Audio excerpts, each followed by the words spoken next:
I manage the Twitter of Team Haruhi. I call myself Centinator on different forums, and I am the person you have been exchanging emails with, Push Dustin. I read the article by Liquid, and first thing I'm going to say is that he went with the character I thought he was going to. I'm going to take a guess that you actually know who my most wanted is, but I mean, unfortunately, that would be beating a dead horse. For those who don't know, when I became a Patreon, I was contacted to ask for my most wanted Smash Brothers character. Unfortunately, I think anyone who asked for that character, I mean, that's passed by, so I gave my other top five, and I said, well, pick one to surprise me. I went with Zant, Rundus, Silux, Alexandra, and Ayume. For those who don't know what Source Gaming is, it's a website which it used to be dedicated to Smash Bros, but now it's dedicated to other things as well, mostly Nintendo related stuff. They perceive their job to be to discover the truth, the whole team. They all do a fantastic job. They basically try and track down all these sources from previous Smash Brothers games, because there's always been all sorts of rumours going around about who's getting in the game, who was planned to be in the game, and it can get very confusing, especially and when people are posting misinformation. That especially because, I mean, like, there's all sorts to factor in. People don't know the difference between a considered character and a character which was scrapped. There's a consideration can be, there's a thought, I'm just going to add that one. Okay, no. It's not in stone. Whereas a scrap character had some kind of work done on them. So when someone goes on a forum and says, "Oh, Banjo was planned," Banjo was never planned. He was only ever talked about, and so Banjo was never getting in the game, at least not at this point. But yeah, it's better to focus on the scrapped ones, because they're the ones who catch my attention.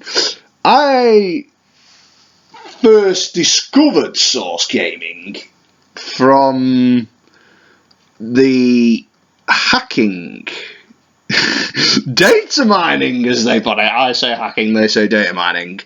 Data mining of the Wii U game, and in that they found some very interesting things. Obviously, you probably have heard they found a Rhythm Paradise data among the characters, or I don't know, it's leftover data for an emblem that was in the game or something like that. I don't know, but it's among the characters, so I mean, it's really interesting to think about, what would have happened if this character got in instead of Bowser Jr., because apparently Bowser Jr. was the one who was going to get scrapped, and I'm very glad he didn't, because he was my most wanted Mario character, and I was really rooting for him. But they do a great job. They do. They've got me to question things more logically, and that's part of the reason I spent on them, and that's part of the reason I'm going to fund towards them, because I think it is very important to get to the truth. I mean, people are always spreading rumours. I don't know why people do it on GameFAQs, NeoGAF, 4chan, or whatever. I don't know why people do it, make fake leaks, but they do. I mean, is it because they get a kick out of seeing people arguing? Is it because they have a character they secretly want in the game and want to create demand for them? I don't know, but for some reason they do it, and the Source Gaming, they discover, oh, is that true? Like there's a long held rumour that Meowth was planned for the original game, and they found no source to say he was planned.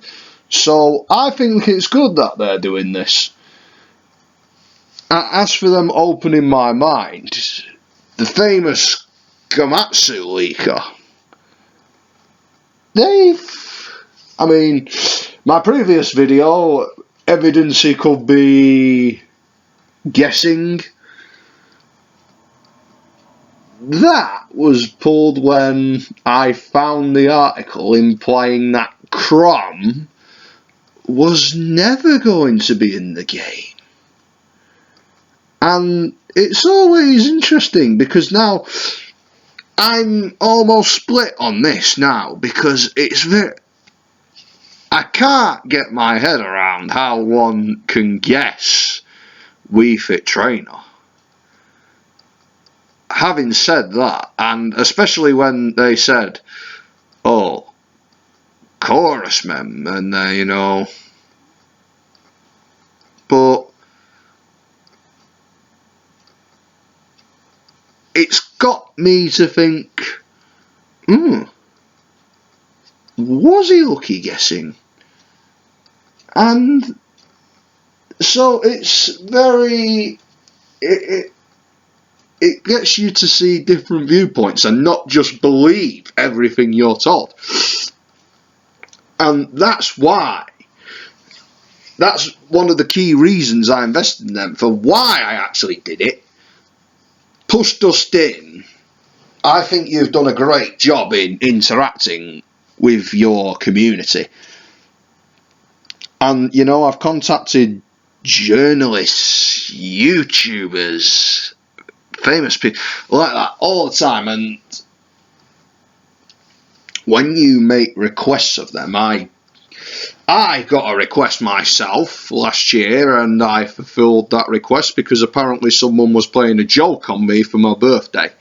But I fulfilled that request, and when you contact people, sometimes they ignore it. And Push Dust In, this is why I did it, because he takes feedback, he reacts on it. And that's important because it always improves the situation.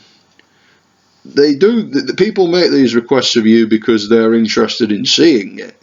And for the team, if ever you want to ask my opinion on anything, Metroid, Pikmin, Star Fox or Famicom, Detective Club, anything like that related, my opinions on Smash Brothers, I'm more than happy to share them with you. I try my best to stay out as much as I can, but I first got in touch with Push Dust In when I noticed on forums people were throwing and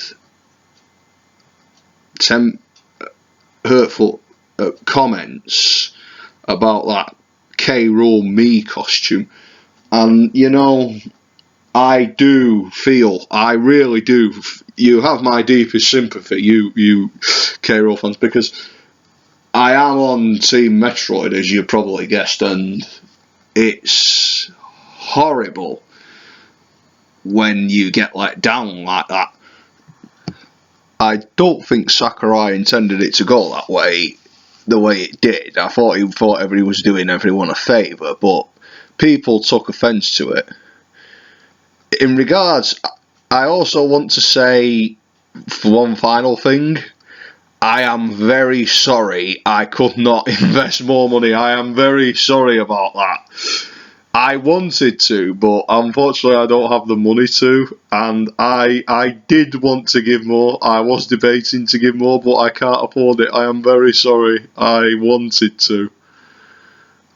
Sorry for that. I'm looking forward to what else you put up there. This is me ending this video. I hope whatever I've given helps. I did want to do more, but unfortunately I just can't.